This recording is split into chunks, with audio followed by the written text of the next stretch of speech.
नमस्कार दोस्तों, कैसे हो आप? आशा करता हूँ आप सब कुशल पूर्वक होंगे। जय सतगुरु श्री माली जी की जय, जय सतगुरु श्री नाथीराम वाल्मीकि की जय। मैं भगत नरेश कुमार पंचाल अपने महाकाली चैनल में आप सभी भाइयों का, आप सभी बहनों का एक बार फिर से स्वागत करता हूँ। मैं भगत नरेश कुमार पंचाल आज आप सब भाइयों के लिए जूना अखाड़े का एक इतिहास लेकर आया हूँ। देखो, जितना मेरे को इस इतिहास के बारे में जानकारी है उतनी मैं आपको जानकारी दूंगा। ठीक है। वैसे तो इसका इतिहास बहुत बड़ा है, क्योंकि इसमें काफ़ी लंबी वीडियो हो जाएगी, इसलिए मैं बता नहीं पाऊंगा ज़्यादा बड़ा।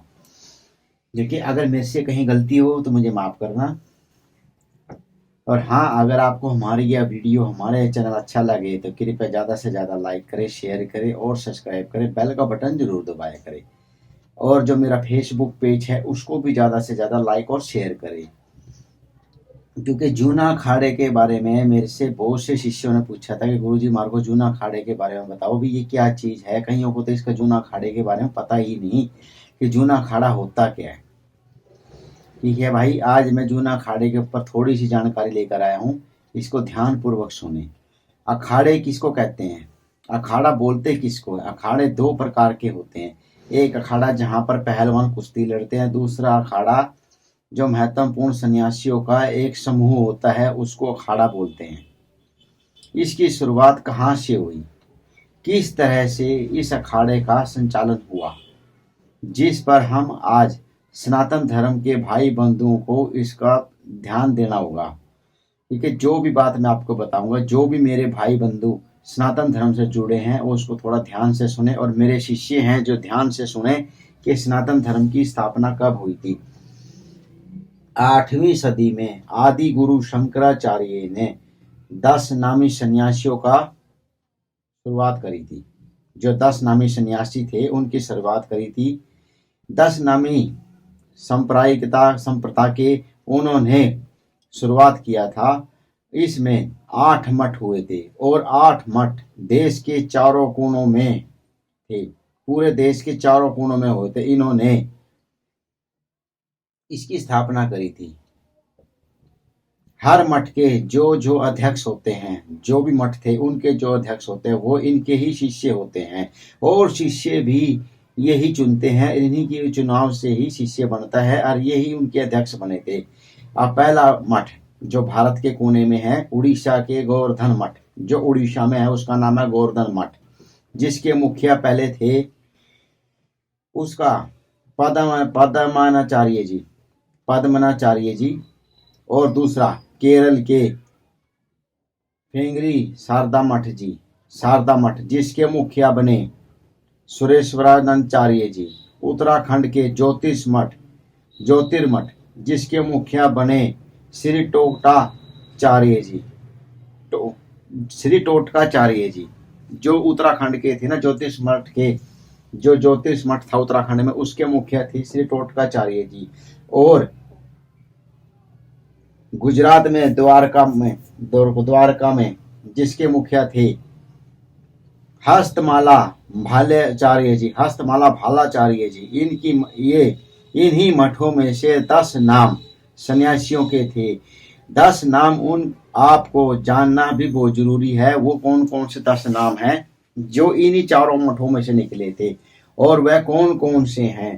पहला नाम गिरी, दूसरा भारती, तीसरा तीर्थ, चौथा सागर, पांचवा अक्षय, छठा सरस्वती, सातवां पूरी, आठवां आश्रम, नौवां वाण बोल देते हैं जिसको, 10वां पर्वत। और ये 10 नाम संप्रदाय के ऐसे थे कि कहा जाता है कि मुख्य रूप से तो वैसे 7 अखाड़े हैं जो पूरे भारत में सनातन धर्म का कार्यभार संभाले हुए हैं, जो सनातन धर्म को संभाले हुए हैं। जो 7 मुख्य रूप से 7 अखाड़े हैं जो भारत के कार्य को संभाल रहे हैं, इस अखाड़े के, जो कि सनातन धर्म के प्रथा के रूप में आगे बढ़ा रहे हैं सनातन धर्म को। उसमें पहला नाम आता है निरंजनी अखाड़ा, दूसरा नाम आता है जूना अखाड़ा, आनंद अखाड़ा, महानिरंजनी अखाड़ा, अटल अखाड़ा, आह्वान अखाड़ा और अग्नि अखाड़ा। ये 7 अखाड़े थे। अखाड़े मिलकर सनातन धर्म का प्रथा को आगे बढ़ा रहे हैं, सनातन धर्म को चला रहे हैं।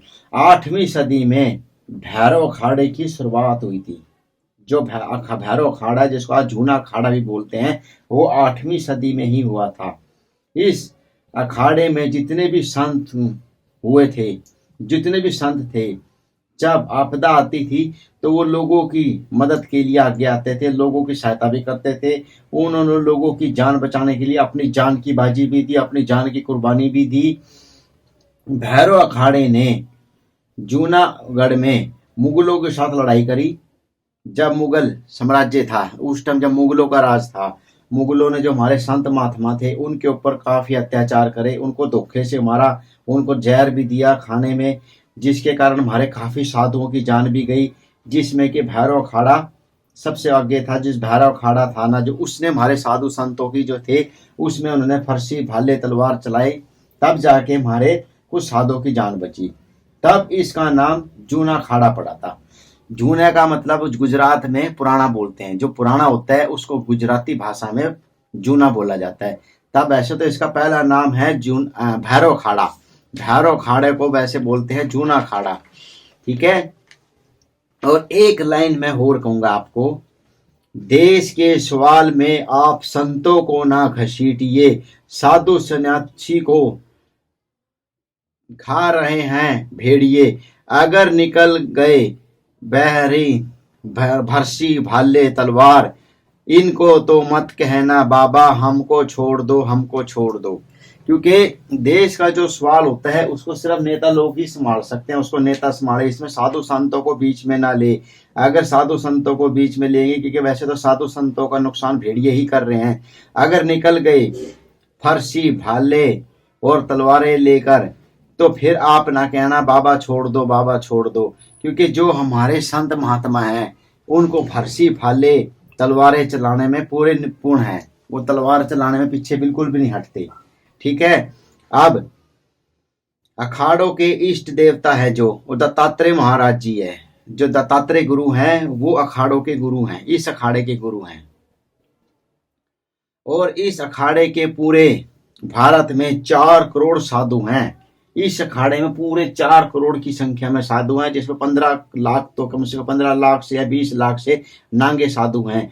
अगर ये साधु सड़कों पर आ जाए तो प्रशासन और सरकार भी नहीं रोक पाएगी इनको। अगर ये प्रशासन भी और सरकार भी इनको रोक नहीं पाएगी। अगर साधु 4 करोड़ के 4 करोड़ के सड़कों पे आ गए तो इनको रोकना नामुमकिन हो जाएगा सरकार के लिए, क्योंकि ये फरसी भाले तलवार चलाने में बिल्कुल पूर्ण है। क्योंकि ना ये मरने से डरते, ना ये वैसे डरते, और ये सिर्फ समाज की जन कल्याण की सेवा के लिए तत्पर रहते हैं। और ये जितना भी हो सके बच्चों की, महिलाओं की, बूढ़ों की, सबकी मदद करते हैं। इसलिए कभी भी संतों के ऊपर उंगली ना उठाए, संत समाज के ऊपर तो कभी भी उंगली ना उठाए, मैं तो यही कहूंगा।